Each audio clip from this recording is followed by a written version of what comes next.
Hai, Assalamualaikum. Nama saya Amalin Aisyah Bitipili dan saya mewakili rakan-rakan saya dari kumpulan 2 untuk menerangkan tentang team building. Jika kita dengar perkataan team building ini, perkara yang akan terlintas di fikiran adalah semestinya kerjasama, kepimpinan, matlamat, motivasi, komunikasi dan juga kolaborasi. Kenapa? Kerana definisi team building atau pengukuhan pasukan adalah satu program di mana semua peserta akan dikumpulkan bersama dan dikehendaki melakukan beberapa misi dan aktiviti yang telah diaturkan. Team building sangat penting dalam pembangunan sesebuah organisasi, sama ada di peringkat sekolah maupun di peringkat yang lebih tinggi, sama ada pula organisasi yang kecil maupun yang besar. Disebabkan inilah selalunya sesebuah organisasi akan sentiasa mengadakan program team building ini secara berkala supaya kesefahaman akan sentiasa wujud dalam diri ahli organisasi. Bukan itu saja, kebanyakan penganjur program seperti bengkel atau kursus selalunya akan menggunakan konsep team building untuk menjayakan program mereka supaya peserta akan merasa lebih dekat dan bersemangat dalam menjayakan matlamat program. Antara objektif melakukan aktiviti team building adalah pertama, memupuk semangat kerjasama antara peserta. Kedua, menciptakan suasana kekeluargaan dan kebersamaan. Ketiga, meningkatkan sikap terbuka dan positif antara peserta. Dan keempat, meningkatkan kreativiti dan produktiviti peserta. Apa itu energizer? Energizer ialah aktiviti yang pantas dan menyeronokkan untuk memberi tenaga dan kesegaran kepada peserta. Energizer biasanya dilakukan di antara dua aktiviti bertujuan sebagai peralihan situasi dari yang membosankan kepada suasana yang riuh, ceria dan bersemangat. Energizer juga terdiri daripada pelbagai jenis aktiviti seperti nyanyian, tarian, brain gym dan juga permainan ringkas. Aktiviti-aktiviti ini mampu merangsang tenaga dan minda peserta untuk kekal fokus sepanjang program. Seterusnya, saya akan menerangkan tentang ice breaking.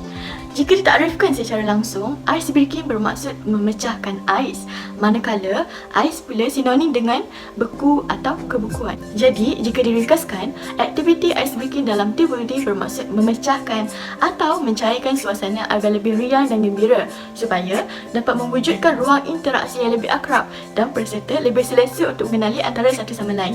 Boleh dikatakan, aktiviti ice breaking adalah aktiviti pertama yang wajib bagi setiap program sebagai sesi perkenalan antara peserta. Antara contoh aktiviti ice breaking yang agak popular dijalankan adalah permainan sentuhan pipi, ekor naga dan permainan siapa dia.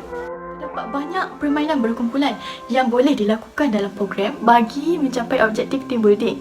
Antaranya adalah permainan si ratu, ciuman maut, operasi kayu dan permainan express train. Cara permainan express train adalah peserta perlu melekapkan kaki mereka ke pinggang kawan di hadapan dan bergerak ke depan tanpa memutuskan jaringan barisan. Permainan ini memerlukan peserta untuk bertoleransi dan bersepakat dalam menyamakan koordinasi pergerakan. Secara ringkasnya, objektif team building iaitu mengasah sikap kerjasama antara peserta akan dapat dicapai dalam permainan ini. Contoh permainan kedua adalah permainan ciuman mulut. Permainan ciuman mulut pula memerlukan setiap peserta dalam kumpulan perlu menggerakkan bola pingpong di lantai mengikut laluan berhalangan tisu dengan menyilangkan tangan ke belakang dengan syarat mulut tidak boleh mencecah ke lantai.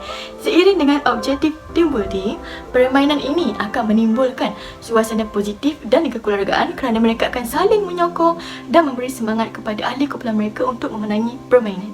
Sesi debriefing. Debriefing adalah aktiviti yang dilakukan sebaik sahaja selesai aktiviti team building. Fasilitator perlu mewujudkan persediaan sesi penerangan yang baik dan teliti dan juga memastikan semua peserta dapat mendengar dengan baik. Fasilitator akan menanyakan beberapa soalan umum seperti apa pengalaman yang diperolehi, apa kepentingan aktiviti yang dilakukan dan juga apa yang dipelajari. Tujuan utama sesi debriefing adalah untuk memupuk perbincangan yang berterusan antara peserta, menarik tempoh peserta terhadap apa yang dipelajari dari aktiviti team building dan juga mengetahui cara peserta mengaplikasikan pengalaman mereka untuk masa depan. Antara kepentingan lain sesi debriefing adalah pertama, memudahkan ingatan dan pemahaman. Kedua, menjelaskan perkara pembelajaran. Ketiga, membina kepercayaan dan keyakinan diri sekaligus meningkatkan prestasi pasukan. Dan akhir sekali, menggalakkan perubahan positif dalam tingkah laku. Untuk segmen terakhir video ini, saya akan menerangkan tentang langkah keselamatan. Langkah keselamatan sebelum atau semasa aktiviti team building amat perlu dititikberatkan bagi mengelakkan sebarang kecederaan. Antara langkah keselamatan yang perlu dilakukan adalah memastikan semua ahli dalam sesebuah kumpulan tidak mempunyai sebarang masalah kesihatan. Kedua, melakukan aktiviti pemanasan badan sebelum memulakan aktiviti untuk mengelakkan kekejangan otot. Memakai pakaian sukan atau pakaian yang sesuai semasa melakukan aktiviti team building.